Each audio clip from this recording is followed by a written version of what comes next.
नमस्कार, आप देख रहे हैं भीम न्यूज कोटा। भीम न्यूज कोटा में आपका स्वागत है। आज शिक्षक संघ के सभी धड़ों ने एकजुट होकर सर्किट हाउस से जिला कलेक्ट्रेट तक एक मार्च निकाला और जिला प्रशासन से मांग की कि शिक्षकों को बीएलओ के कार्य से मुक्त किया जाए और नहीं तो ये संघर्ष आगे भी जारी होता रहेगा। इस अवसर पर बड़ी संख्या में शिक्षकों ने रैली निकालकर जिला प्रशासन के खिलाफ नारेबाजी की और एक स्वर में मांग की कि बीएलओ की ड्यूटी से तुरंत शिक्षकों को मुक्त किया जाए। इस अवसर पर कर्मचारी संघ के विभिन्न नेताओं ने अपने वक्तव्य दिए। ईश्वर सिंह जो कि पुराने कर्मचारी नेता हैं, इन्होंने अपने वक्तव्य में कहा कि ये आर पार की लड़ाई है। अब शिक्षक शिक्षण के अलावा कोई बीएलओ का कार्य नहीं करेगा। सिर्फ हमें चुनाव में जनगणना में यूज़ कर सकते हैं। इसके अतिरिक्त शिक्षकों को पढ़ाने का अधिकार है और इससे गरीब बच्चों की पढ़ाई में बाधा पड़ती है जब शिक्षकों को अन्य कार्यों में लगाया जाता है। आप देख रहे हैं भीम न्यूज़ की रिपोर्ट। देखते रहिए भीम न्यूज़। भीम न्यूज़ को लाइक कीजिए, शेयर कीजिए, सब्सक्राइब कीजिए। यहाँ से आगे से आ जाओ गेट।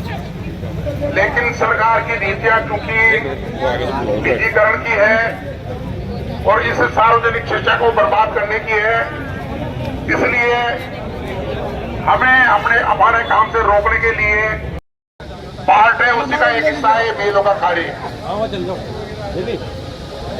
अपने जो नया अधिनियम आया था शिक्षा का अधिकार, उसमें स्पष्ट मना किया गया है कि शिक्षकों को 2-3 जरूरी काम में चुनाव है, एक तो और एक प्राकृतिक आपदा है और एक जनगणना है। इन 3 कामों के अलावा अन्य कामों में नहीं लगाया जावे। उसके बावजूद भी और कई तरह के न्यायालय के निर्णय होने के बावजूद भी और कई तरह के आदेश विभाग के अधिकारियों के द्वारा जारी करने के बाद भी ये जो स्थानीय प्रशासन है वो हमें कमजोर समझकर इस काम में लगा देते हैं, बीएलओ के काम में। और हम भी क्या है कि एक मजबूरी समझ के अपना समझकर उस काम को करते हैं।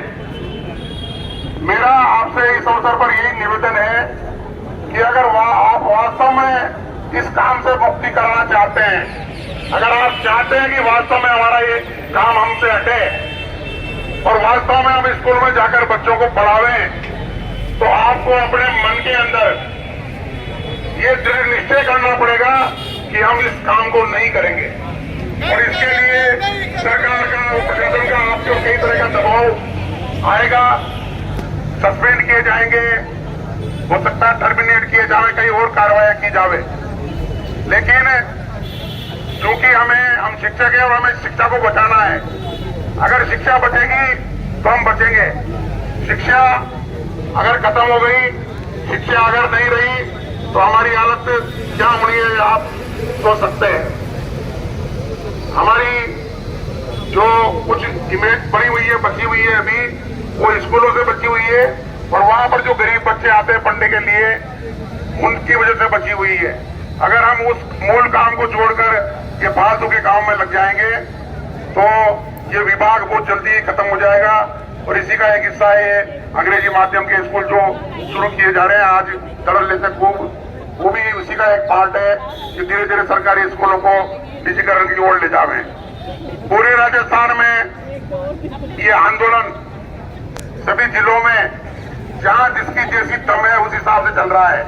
जहां जो संगठन मजबूत है वो अपने हिसाब से उस आंदोलन को उस अंजाम तक ले जा रहा है। यहाँ आंदोलन शिक्षक ये जो बीएलओ संघर्ष समिति है, इसके आह्वान पर लगातार जारी है और इसमें सभी शिक्षक संगठनों का सहयोग इसमें आपको है। उसके बावजूद भी कोई एक ठोस निर्णय आप लोग नहीं ले पा रहे हैं, इसका मुझे बड़ा अफसोस है। मेरी 32-33 साल की राजनीतिक जीवन में मैंने यहाँ पर सैकड़ों धरने दिए हैं।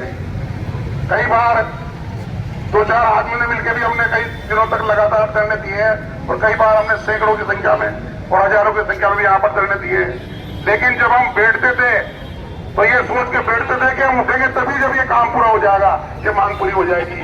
और आपको कहते हुए मैं बड़ी फक्र महसूस करता हूँ कि जो भी काम हमने अपने हाथ में लिया उस काम को हम अपने सफलता प्राप्त करी, उस काम को अंजाम तक पहुंचा कर ही हम लोग उठे।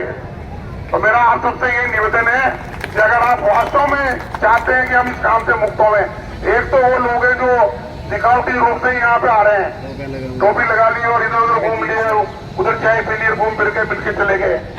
एक तो वो लोग हैं, एक वो लोग हैं जो अगर कोई आह्वान आपकी संघर्ष समिति करती है तो उसके लिए यहाँ पर बैठे, उठे नहीं तब तक जब तक कि आपका कोई सोल्यूशन नहीं निकले। तो मैं आप जो लड़ने वाले लोग हैं, जो भी दूसरों के लिए लड़ने वाले जो लोग हैं, आजकल बहुत कम बन रहे हैं, फैक्ट्री बंद होगी, इस तरह के आदमी आजकल बनना ही बंद हो गए जो दूसरों के लिए लड़े। तो ये दूसरों की लड़ाई नहीं है, ये तो आपकी खुद की लड़ाई है भाई। खुद आप बीएलओ हो, आप खुद परेशान हो, आपकी रिजल्ट प्रभावित हो रहा है, आपके बच्चे आपसे छूट रहे हैं, तो ये आप खुद निर्णय कर सकते हैं अपनों को बचाने का। अगर आपको